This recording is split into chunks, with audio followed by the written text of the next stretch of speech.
All right, you guys, we have an incredible guest today on EP Live. Give it up for Bryan Bernal. He is the CEO and co-founder of Polymega, which all sounds cool, but what's really cool is the product that they're developing. It's called Polymega, and it is a console that will allow you to play how many classic consoles, Bryan? What's your dream here with Polymega? It's a lot. I mean, it's a modular system, so it's really as many as you can imagine, and maybe someday even things that we don't even know about yet. So it's made to be the ultimate future-proof system. There's a lot of game consoles, a lot of retro game consoles that are out there, and it's kind of difficult to choose which one is the right one for you.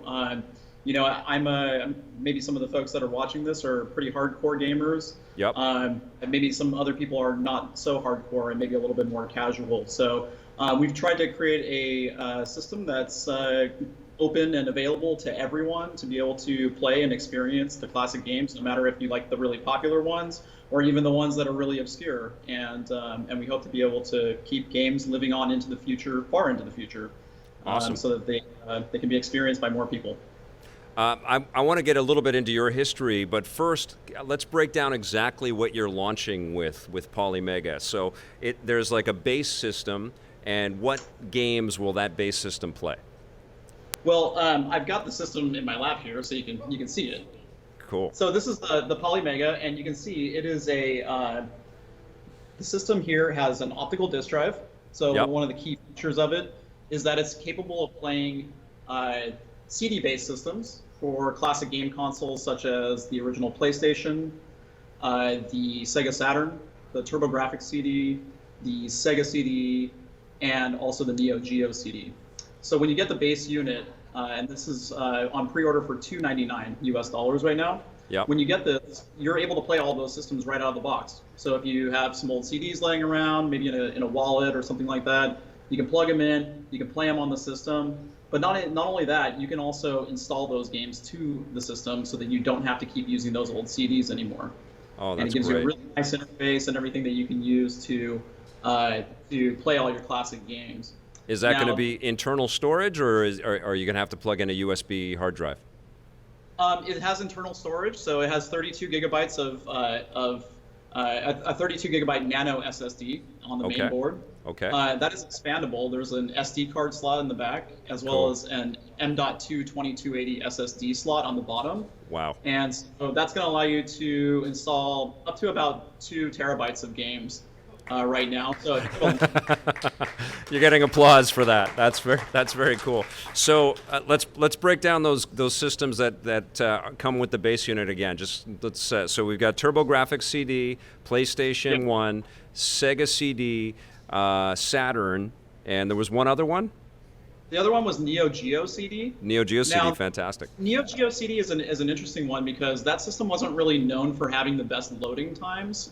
Yes. So it wasn't well adopted for that reason, but it's still a great system when you can actually get into the levels and play the games. That's so awesome. One of the things that we fixed on this system was the load times. So they are going from about a minute or so, sometimes for load times, down to just a couple of seconds. So it makes it a lot easier to play those games. And if you've always kind of thought about getting into Neo Geo collecting, this is a great way to get into it because the games are a lot less expensive than the AES versions, which was the home versions with the large cartridges. Right. And they're a lot more accessible. So and it's a great system. So we definitely recommend checking it out. That's very cool. Now, the games, well, I have to ask about Dreamcast. So Dreamcast is not on the system now, or is that something that you guys are working on? Well, never say never. We are currently not launching with Dreamcast, but Polymega is a fully online and updatable console. So we'll be rolling out new system support, new features, new ways of interacting with your games long into the future, we hope. And having a unified platform that allows you to do all this stuff is really going to be a boon to that. So you'll see more and more content and hopefully more systems coming out on the CD side for the future. Awesome. Now, when you're playing the games from the CD, are we playing them as emulated games, or is it a different sort of way to access this content? Yeah, so the CD system, so basically Polymega is an emulation-based system. Okay. We've licensed a lot of the best emulators that are out there, and we have the developers that are on our team who are working on this and making sure that the experience is high quality across all of the systems that we support. And one of the reasons why we chose to go an emulation route rather than something like an FPGA is because we wanted to support some of the more demanding 32-bit systems and possibly even higher in the future. And so one of the things, like, for example, one of the key features of the system is the Sega Saturn. There's quite a few. I mean, if you have an Android device, you can download an Android emulator. But one of the things that's really tricky about it is that there's not really high compatibility on a lot of those emulators. You might see little bugs and glitches and things like that, and Right. it ends up being kind of a frustrating experience after you've tried to play a few games, especially if you like something that's not well supported by that emulator.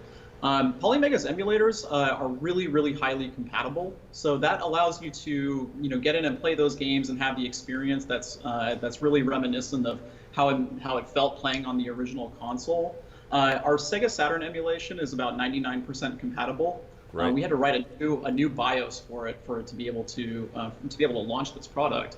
We were very, very happy to see that we had very high compatibility with games for that system. Awesome. So even the weird stuff or more ones that you might have played on other systems that could be a little tricky or hard to play, they run great on Polymega, and it's meant to be just as simple as plugging in a CD and starting it up. And there's no configuration, no weird stuff you have to download and all that kind of stuff. It's literally put it in your living room, plug in a CD, and go. That's very cool. Now, the story with Polymega, of course, isn't just these CD-ROM games that you guys are launching with. You're also launching with the modules. And how many different console modules are you guys launching with? So at launch, we're releasing 4 modules. So Yep. we have a module for the original 8-bit NES. We have a module for the 16-bit Super NES. We have a module for the Genesis, and that also supports the 32X console, which is an add-on for the original Sega Genesis. And Yes. that one's a little tricky to emulate as well. So we have full support for that, and all you So have to you do is just plug in the original cartridge. Really? So you don't need to put the 32X you just put in the 32X into the cartridge slot and it works? Yeah, you plug in the module that you buy with our system. Yep. Plug in a 32X cartridge into the same cartridge port that accepts the Genesis and Mega Drive. It's region free, of course, across all the modules, with the exception of Famicom. Famicom is not supported on the original Nintendo module, Gotcha. but all the rest of them are completely region free.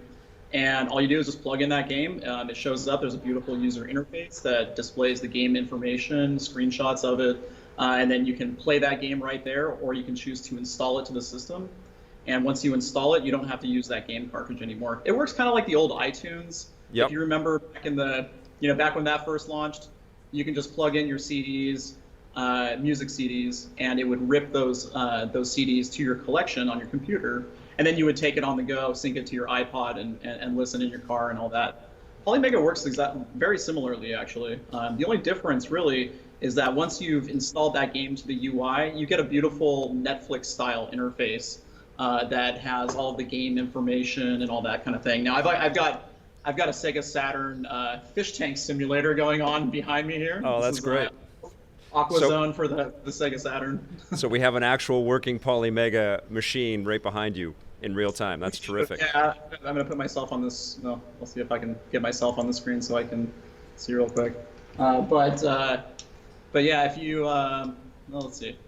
Sorry, I'm going to have to turn around here for a second because I'm in a very small window in the. Oh, in yeah, the no sketch. worries. So, but I know my way around this enough to get around a little bit. So you can see, yeah, you have a very nice interface here for managing your collection. You can go in and sort through the different games. You can see information about them, and you can look at screenshots. Brian, I love this. I love this. The fourth module that you didn't mention too is the TurboGrafx Express, right? Or TurboGrafx. TurboGrafx 16, yeah. 16, that is, yes. I gotta say that's one of my favorite systems. It's definitely a dark horse that's out there.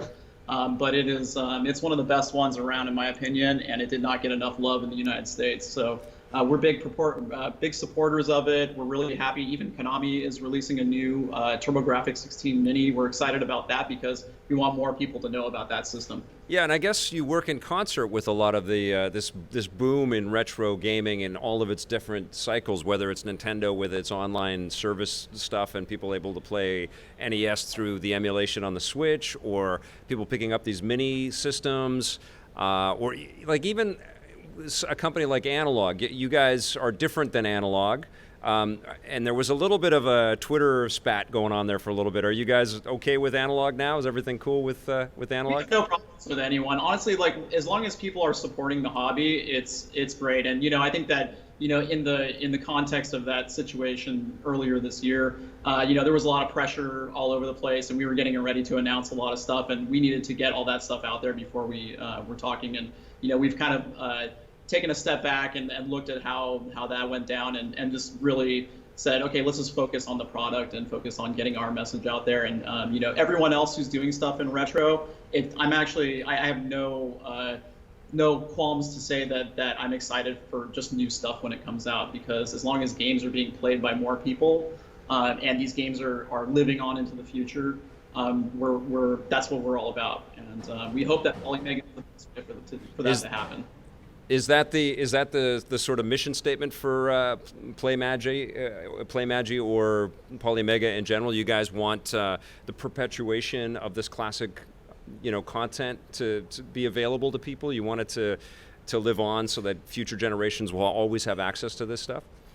That's right. Yeah, we think constantly about how games like this are played 20 years from now. How do people in the future access and play these games? And maybe it won't be like this version of Polymega that allows people to do that, but maybe it's some combination of what we're doing and some other new technology that comes out that allows us to do it. There's great stuff going on in the open source scene. I have no qualms about what's going on there. I think that products like Polymega wouldn't be able to exist if it wasn't for the open source scene. So I think that there's an acknowledgement that needs to happen there. But at the same time, there's a fundamental problem, which is that most people have a hard time setting up those types of systems. Well, yeah, it sounds like you guys too. You're trying to create like one machine that you plug in with through one HDMI port, and you have access to all of these different libraries if you keep adding the modules to everything. So you mentioned it's $300 for the launch component of the Polymega, and then how much are the modules going to be going for?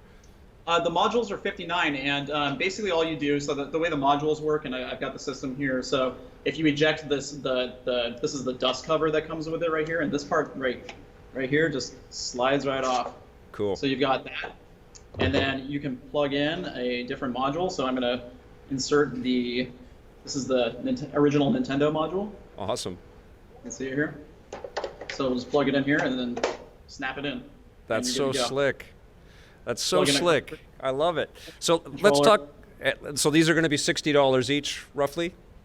Yep, $60. It's sold as a set, and it also includes a controller for each one of them. So this is our custom. We have custom designed controllers that have been made for all of the different systems. That's great. And, that looks so good. So every one of the sets is going to have its own controller that's specific to that sort of era of gaming? That's right, yeah. So each one of the module sets comes with a controller, and we didn't want people to have to go out there and dig through thrift stores and all that kind of stuff to be able to start playing. Sure. One of the things that's always kind of hard with retro game systems too is that a lot of them introduce lag, which can when you're playing the old retro games, they felt a certain way when you were playing them back in the 80s and 90s. Yes. And a lot of times when you're trying to just plug in any old random USB controller, those end up having a little bit more overhead latency and lag, and it makes the experience feel bad. So I think that for a lot of people, when they're playing on the old or trying to set something up like that, they end up having sort of this negative experience around retro games. And that's it's really core to our mission, is that it needs to feel like the original game system when you're playing it. And so one of the things we really focused on was having these module controller ports. So when you plug into the actual module using the retro controllers, and you can even use an original NES controller or anything like that, when you do that, you basically are working at a very, very, very low amount of lag and latency. Cool. So it's under 1 frame of lag right now. That is awesome. Let's talk a little bit about your company here for a second. You guys are about 16 people. You were telling me before we started. Is the background at the business all from gaming, and you guys all were just fans, and you had a mutual appreciation for the history of the medium? It's a bit of a mix, to be honest. When the company was started, certainly the early folks who came onto our team were extremely enthusiastic about retro games, and that's why we created it. We ran into these problems and said, no one's really going to be able to enjoy these games, with what's on the market right now, and so we made the Polymega. But I wouldn't say that our whole team are even like huge gamers. A bunch of the people that work on this project are just extremely pro people that they remember playing games, but they just weren't. They maybe are not much of gamers, but they don't need to be. Like our mechanical engineering team and folks who do different things on the project that are not related to the core experience. But are part of the process. You guys all clearly see there's a space in the marketplace for this right now. I mean, you saw like Nintendo launches the NES Mini and the Super Nintendo Mini. You can't find them anywhere, and people are jacking up the prices on eBay. There's this buzz that starts to happen. And of course, the cartridge collection market is just huge out there too. When people are on eBay and Craigslist, and there's all these retro gaming stores, it does feel like we've been pushing towards this. There's a cloud of inevitability around this idea. You came, though, from traditional game making. You worked at Insomniac. You were a producer with Insomniac on games like Ratchet and Clank. What was it about this that made you want to leave that trajectory and say, no, I want to kind of dip into the past and respect the history of games? That's a great question, and I've never been asked that question, actually. So, and it is very important to me personally. So, working on big budget titles for current gen platforms, it was great. It exposed me to so much new information and technology and people that I'll hold as dear friends through my entire life. And even the guys who I started this company with were also some of my coworkers at Insomniac from that time. Cool. So one of the things that happened though was I ended up exiting the games industry for a while, and part of that was because the demanding nature of yearly release cycles, the sort of like the ballooning of budgets and multiple companies and just projects kind of getting so big that they sort of sucked all the air out of the room. I basically was ready to kind of move out of the games industry, and I moved into other things. I moved into music. I was a producer for an advertising agency, and I got to work on a lot of different types of projects that helped me sort of recenter my vision of why I started in games in the first place and what I love about them. And for me, that culminated in a trip to Japan that I took just a few years ago. And I'm sorry if the light just went off here. So what happened was I went to Japan and I went retro game hunting because that's what I had always wanted to do, and I found all the systems and games and everything that I used to read about in magazines, and I brought them all back in 2 big suitcases and plugged them all into my HD TV. Awesome. And realized that this was that the picture quality was really bad. Well, I'm right. like, okay, well there's got to be ways to fix this.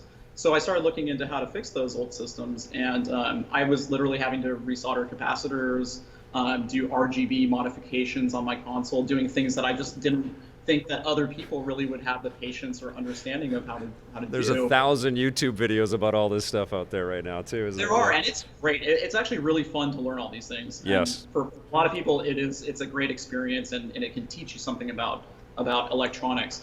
But for most people that I know, people who are artistic, creative, maybe you have kids and stuff like that, and that takes all of your time. Yep. Being able to have a product that sort of rinses away all of that frustration and that aspect of the hobby, but just leaves you solely with the really good gameplay experience that you remember, while also modernizing things. That is really what we want to get to, and That's I think awesome. that Polymega achieves that vision for a lot of people. A lot of people are out there that say, "Oh, I can do this on a Raspberry Pi. I can do it on a emulation PC, like a home theater PC." Yes, you can, but the time and effort that's spent setting that up is not something that's acceptable for a lot of people. And so if you're the type of person who has the time on your hands to do that, then Polymega may not be the product for you. Yes. But if you're the person who is into mainstream games, maybe you have a PS4, maybe you play some Fortnite, you want to get some retro games, maybe you played something when you back in the day, you want to play some Bomberman with your friends, get around the couch. Like, that's the kind of stuff that you're like, I want to play that one version that we used to play, or play some GoldenEye, or play whatever.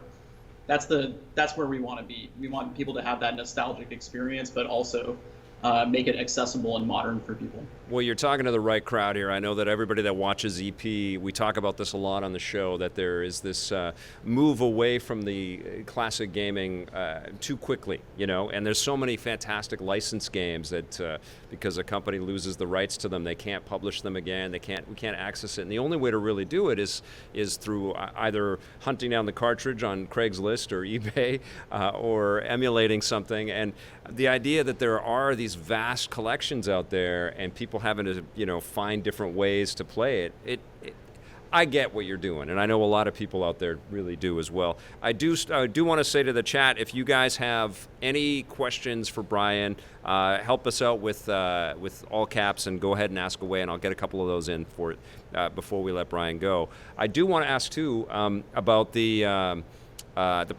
sort of design of the Polymega system. It seems like you guys have some pretty decent industrial designers. There's a sleekness to it. Was that all an in-house concept? And like, did you guys figure out the shape and the look and the aesthetics of the console all internally, or did you hire that out?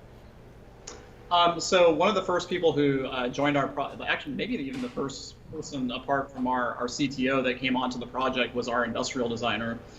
He is a guy named Dane Tanner. He's very talented. He worked for an agency around the time that I worked I was working in advertising when I came to Polymega, or when I started Polymega.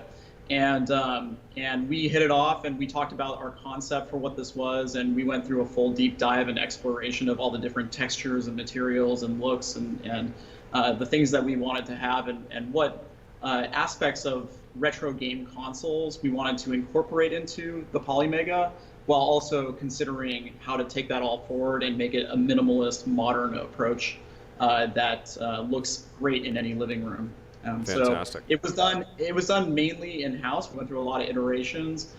Dane is a part of our team, but he is a contractor, so he does work on other projects too. Well, it does look sleek, and we're going to talk a little bit about the Kickstarter and everything here in a second, but I got a question from Nintendo Boy 17. Would Polymega be region-locked or region-free? Was this ever asked? Polymega is region-free. Like I said, the only exception is that the NES module is not compatible currently with Famicom games. Right. And we are working on making an adapter that will allow you to play the Famicom games in the future, but it'll be post-launch as a software update. That's cool. Okay, so you guys came to Kickstarter with this idea as a concept first. How did the Kickstarter run for you? Well, this project was actually never on Kickstarter officially, or we've always done it exclusively on our website. And the reason for that is because the Kickstarter format of having different reward tiers that you can back doesn't really work with our system, because it's sort of an a la carte system. Sure. You could potentially have 100 different combinations of items that you might want to get. So the format doesn't actually work with what Polymega is. So we decided to put it on the Polymega website rather than Kickstarter. I'm sorry I got that wrong. I'm sorry I got that confused. I guess there was another retro thing that I was looking at. So you guys, there's plenty of retro Kickstarters for sure. Yeah. So, but you guys are coming to market this fall, right? When is everything going to be available? Yeah, we are injecting steel in China right now, and we've got a bunch of motherboards that are being made in Taiwan, and we've got everything stacked up, and all we're waiting for right now is the chips from Intel. So basically, and we are taking this time to continue to improve the software. So the experience is getting better as we go. We have a huge database of games. We have lots of little improvements and things like that we're constantly adding to the system, and we'll continue to do that even post-launch. So have there already been a tremendous amount of pre-orders? Do you guys have a customer base already out there, or is this still something that you're you're still kind of growing and building? That's a great question. So Polymega has done really well. The fans have spoken, so to speak. Cool. The pre-order has done over $1 million in pre-orders right now. Nice. So people are excited about it, and we have a lot of stuff going on. We have a new light gun that we just announced too, which I think is something that people are very interested in. And we're constantly going to be developing new products and solving a lot of the little issues that are kind of hard to solve for retro games in the future. That's awesome. And if you want to pre-order everything, you have a price for that as well. Everything that you're ready with at launch, which would be the 5 different CD-based machines on the. Yes. Is it 10 consoles in total? Roughly? Yeah. So the easiest way to think about it is that you've got all the CD games that work just with the base unit. You don't need any modules or anything like that. They just work. Just plug in a CD game, and it'll just play. Yeah. If it's a cartridge-based game, you need to have a cartridge adapter, and there's 4 cartridge adapters, aka modules, that you can get, and that's you can get everything all together as a deluxe bundle for $4.99 on the website. $4.99, and that'll come with all of the different individual controllers, as well as the pack-in one that comes with the CD system as well. That's right. Yeah, the CD, the base unit has a universal controller that works with everything. Oh, it does. Okay. Yep. And then but with every module, you'll also get an additional controller as well. So you'll be swimming in controllers. How many different consoles in total are you guys launching? Is it 9 or is it 10? It's more than that. Well, it depends on how you look at consoles. A lot of people look at it based on the region that came out and all that, but you're looking at about 10 consoles that are supported. It's incredible. That is incredible. I've got a question from Jamie in the crowd here. What were some of the hurdles in making the machine? There's been a lot of challenges. We're doing something that's never been done before. To release, and there's a reason you haven't seen a commercial CD emulation-based system, and that's because you have to have a team that's capable of creating BIOS software, which is basically the original firmware of the old consoles, and be able to go through the full process legally to reverse engineer that original firmware and then also re-implement it. And that's something that's called a clean room. And that immediately will scare off a lot of developers because it's a visual process. And we had to do that in order to fulfill the vision of what we wanted to create. There's a lot of people will say, oh, well, what's so great about your console? Can't Sony or Nintendo just release all these games themselves? The truth is, no, they can't. There's a lot of licensing issues with a lot of the old games. You might have someone who died, and who knows where those rights are now. You got real dark, Brian. What's that? You got real dark there, buddy. I did, yeah. Well, I mean, the truth is that we have about 15,000 games in our database, so there's no one person or company or entity that's untangling all those licenses. Well, it's always been crazy to me that especially because you're talking about physical media, and the fact that so many to release a console without backwards compatibility, it just seems like such a massive oversight and a real, you're kind of sticking it to your customers. You're telling them that they can't port the stuff that they own and already use to their new console, and no other movie-based medium would ever do something like that, unless you're moving over to fully a different kind of technology, from VHS tapes to disc-based media. But it drives me crazy. So I applaud the work that is going on here with this. I think this is fantastic. Got a question about any options in terms of the emulation. Are we going to be able to do scan lines and fast forward and play with the games in some interesting ways? That was from Blade Blur and SamIam111.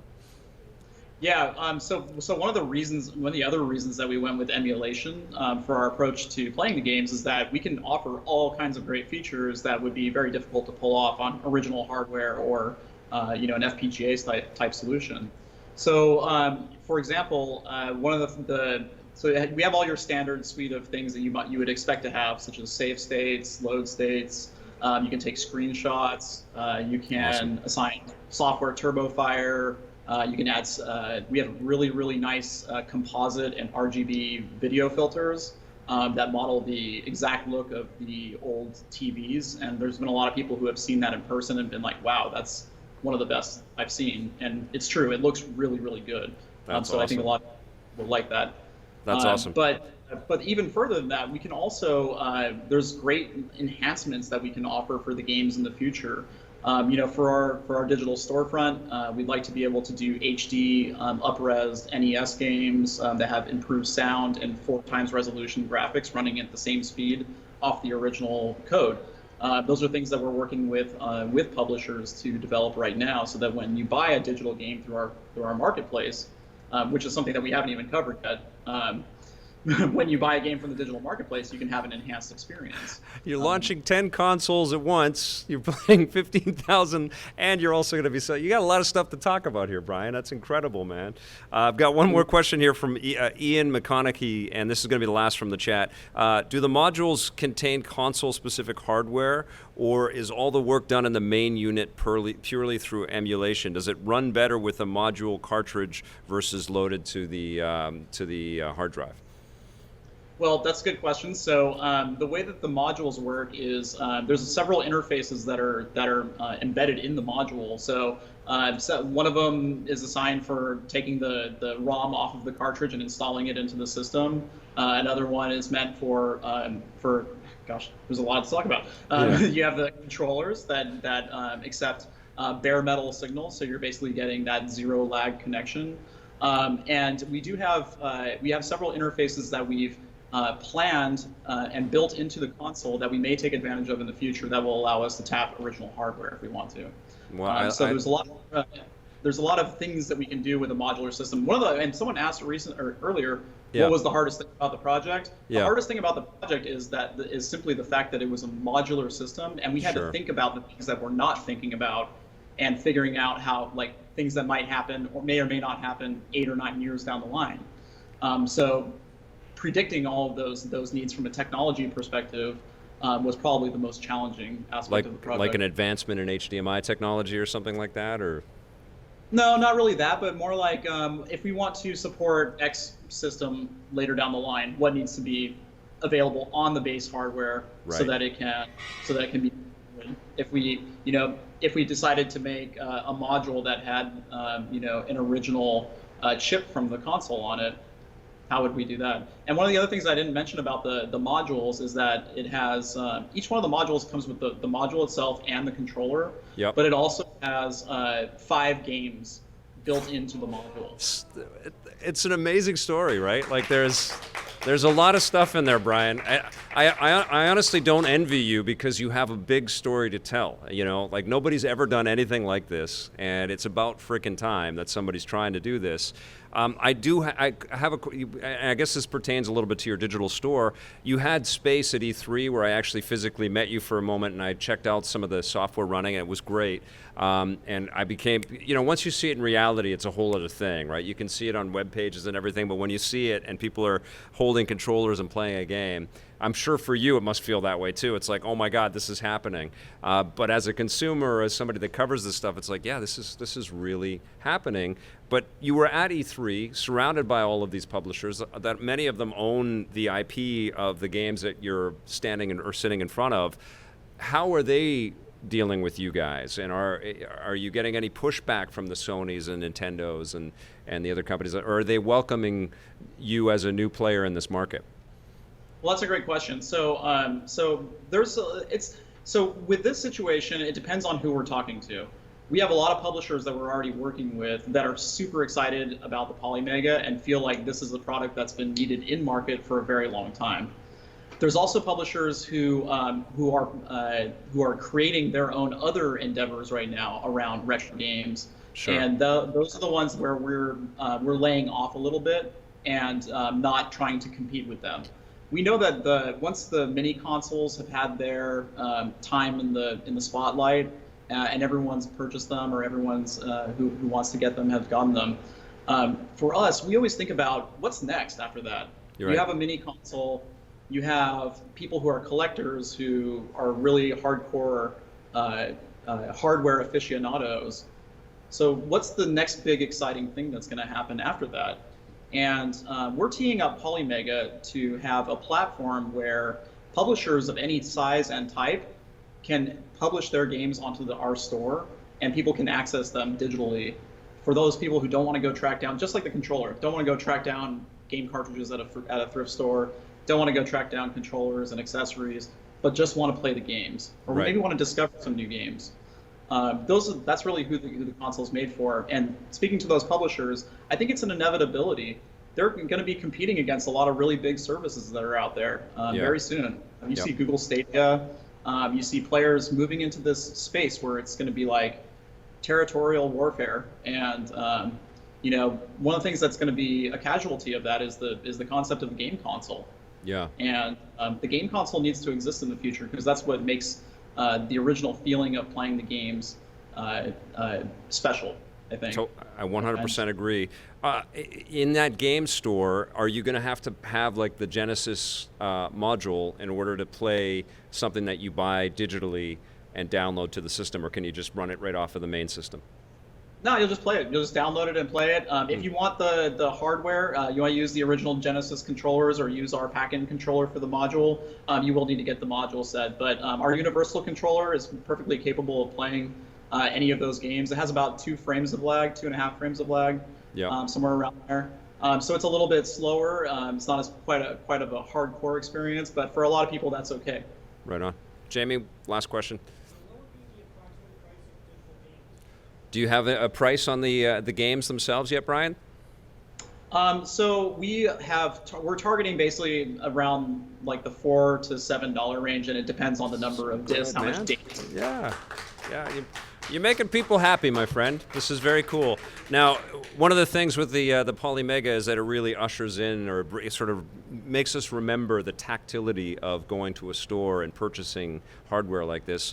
GameStop announced that they're potentially going into the retro gaming market, which I think is a great move for that company, quite frankly. It's like the only move they got left at this point. Are you queuing up a whole bunch of retail partners that will have a Polymega display and show how all the different modules will work and all that? Well, that's a great question. So one of the things and one of the reasons we've been so busy right after E3 is for exactly that reason. We've been flying around all over the place, talking to big, huge, massive distributors that want to get Polymega in their stores, and I think that's one of the things that really needs to happen for Polymega and for people to be able to access those games again.